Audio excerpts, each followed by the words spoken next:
오늘은 정말 자주 발생하는 분쟁 중 하나, 바로 가남보험금 청구 시 발생할 수 있는 분쟁 사례를 살펴보도록 하겠습니다.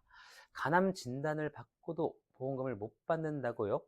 시청자분들도 깜짝 놀라실 수 있지만 비형 간염 병력 문제나 조직검사 미시행 문제로 보험사에서 지급을 거절하는 경우가 꽤나 많습니다. 오늘 이 영상에서 그 구체적인 쟁점과 대응 전략을 알려드리도록 하겠습니다. 첫 번째 쟁점은 고지 의무 위반입니다.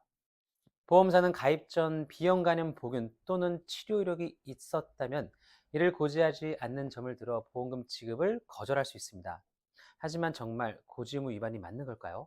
청약서 질문 항목에 비형 간염 관련 질문이 있었는지, 또 실제로 치료를 받았다면 고지 대상이었는지, 심지어 보균자였지만 치료력 등이 없었다면은 계약 전 알릴 의무 사항으로 보아야 하는지 하나하나 따져보아야 합니다. 그리고 중요한 포인트, 가입 후 일정 기간이 경과했다면 고지의무 위반이더라도 보험사가 책임을 면할 수 없는 경우도 있다는 점입니다. 두 번째, 조직검사 미시행에 따른 지급 거절입니다. 보통 암은 조직검사를 통해 확정 진단을 받는 것이 일반적입니다. 하지만 간암의 경우 중량의 위치나 환자의 상태 때문에 조직검사가 어려운 경우도 많죠. 그래서 영상검사나 혈액검사 등을 기반으로 진단과 치료가 이루어지기도 하는데요. 문제는 보험사가 이렇게 말한다는 겁니다.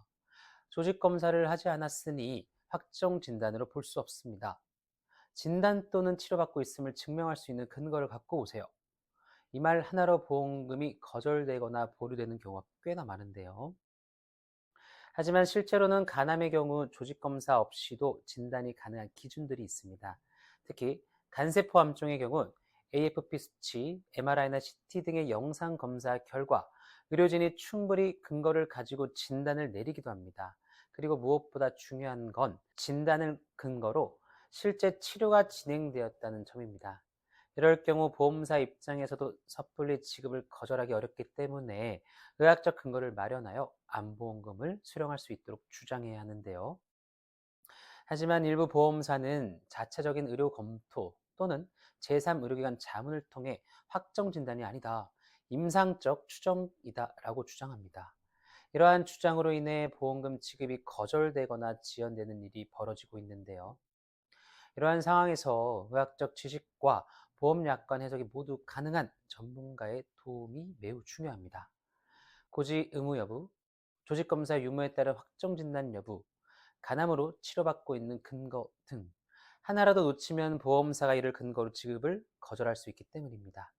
그래서 전문 손해사정사와의 초기 상담이 필수인데요. 간암 진단을 받고 치료까지 받았음에도 보험금이 지급되지 않는 억울한 상황, 의학적으로는 분명 암인데도 보험사의 논리로 인해 금전적 피해를 입는 분들이 많이 있습니다. 이손사 보상TV는 이런 억울한 사례를 해결하기 위해 존재합니다. 간암 진단 후 보험금과 관련되어 궁금한 점이 있으시다면 언제든지 연락 주시기 바랍니다. 감사합니다.